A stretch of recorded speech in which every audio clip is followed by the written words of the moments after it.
Bismillahirrahmanirrahim. Assalamualaikum warahmatullahi wabarakatuh.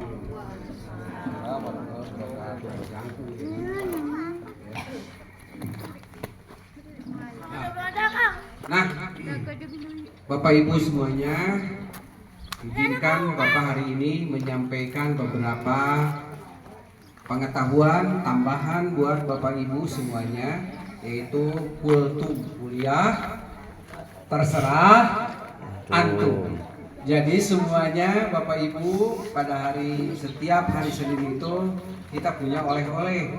Jadi Bapak Ibu yang semuanya yang belum tahu, para orang tua yang tadinya tidak tahu, ketika kita anaknya sekolah di sini, Bapak Ibu juga semuanya menambah wawasan. Mari kita kupas dulu kemarin barusan yang upacara. Sedikitnya Bapak punya kebanggaan, itulah anak-anak yang memiliki hambatan pendengaran dan bicara. Ketika dia melakukannya lebih rapi, walaupun hanya dipandu dengan isyarat. Bu Widya yang memberikan isyaratnya sudah dapat dimengerti oleh anak-anak, sehingga terlihat lebih rapi ya dibanding dengan anak yang lainnya. Nah itu. Nah kemarin kita membahas anak-anak dengan hambatan kecerdasan di bawah rata-rata. Perlu diketahui kalau yang rata-ratanya yang bagaimana, yaitu yang biasa-biasa atau disebut reguler, yaitu kita.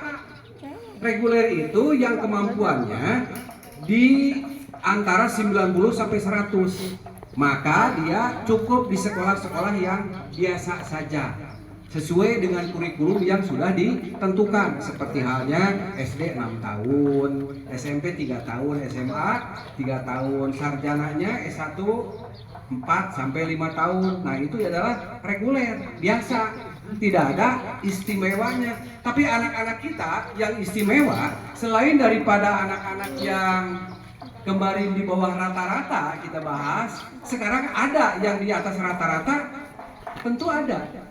Bapak Ibu pernah nggak melihat anak usia 5 tahun sudah bisa hafid Al-Quran? Pernah ya? Tentu. Anak yang bagaimana yang seperti itu? Anak usia 6 tahun sudah bisa menjadi mubaligh. Pernah ya? Nah, anak seperti itu yang bagaimana? Atau anak usia 20 tahunan sudah selesai kuliah sampai S3 doktor. Itu Bapak pernah melihat, pernah kejadian seperti itu. Mari kita kupas. Anak seperti apa yang seperti itu? Mungkin di sini belum melihat anak seperti itu. Pertama, anak itu disebut dengan intelijensi istimewa atau disebut kecerdasan istimewa di atas rata-rata, yaitu di atas 100. Kalau anak yang di atas 100 sampai 110 itu disebut anak jenius disebutnya. 110 sampai 120 itu anak gifted disebutnya. 130 sampai lebih itu disebut anak superior. Nah, apakah pernah kita melihat anak seperti itu? Yaitu yang tadi Bapak sebutkan. Usia 6 tahun sudah hafiz Al-Quran sampai 30 juz ya. Usia 20 tahun sudah selesai S3 atau paling tidak S1 atau S2. Ini dia lebih cepat. Daya pikirnya lebih cepat daripada kita. Nah, anak seperti itu di manakah harus dilayaninya? Satu, bisa di sekolah khusus di sini dengan pelayanan secara khusus. Yaitu kalau di sekolah khusus itu dilayani secara individual dan dipercepat programnya, yaitu namanya program akselerasi. Jadi bisa akselerasi itu yang harusnya SD 6 tahun cukup 3 tahun. Kelas 1 masuk langsung kelas 3, kelas 5 selesai, kelas 5 langsung ujian. Itu percepatannya, karena kecepatan yang istimewa, kita mengikuti sesuai dengan kemampuan. SMA yang harusnya atau SMP yang harusnya 3 tahun cukup 2 tahun selesai. Jadi kelas 1, kelas 2 langsung ujian. Bisa seperti itu. Nah, jadi kalau di sekolah khusus ini bisa dilayani secara individual dengan program yang khusus akselerasi. Atau di sekolah umum bisa.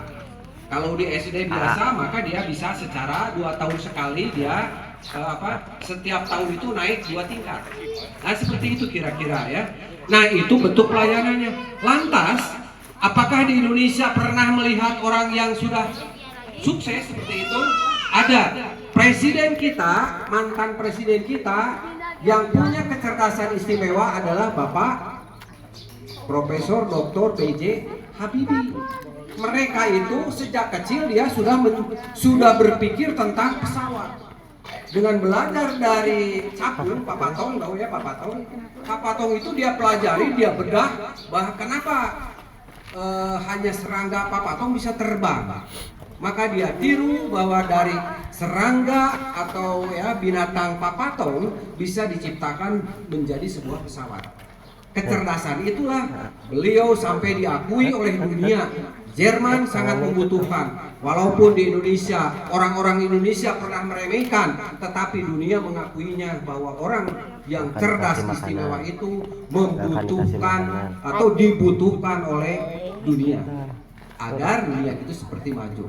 Tetapi kalau kita salah membimbingnya, maka bisa jadi orang tersebut menjadi penjahat, penipu dan sebagainya. Karena orang-orang yang suka menipu kita, baik lewat medsos ataupun langsung datang ke rumah, bukan orang bodoh, ya. Orang yang punya kecerdasan istimewa, tetapi tidak dilayani secara istimewa, maka dampaknya akan menjadi orang yang jahat. Nah, agar tidak menjadi orang jahat, kita layani sesuai dengan potensi yang dia miliki. Nah, itu saja untuk hari ini ya. Kultumnya semoga bermanfaat bagi kita semua. Terima kasih. Wabillahi taufiq hidayah. Wassalamualaikum warahmatullahi wabarakatuh. Waalaikumsalam.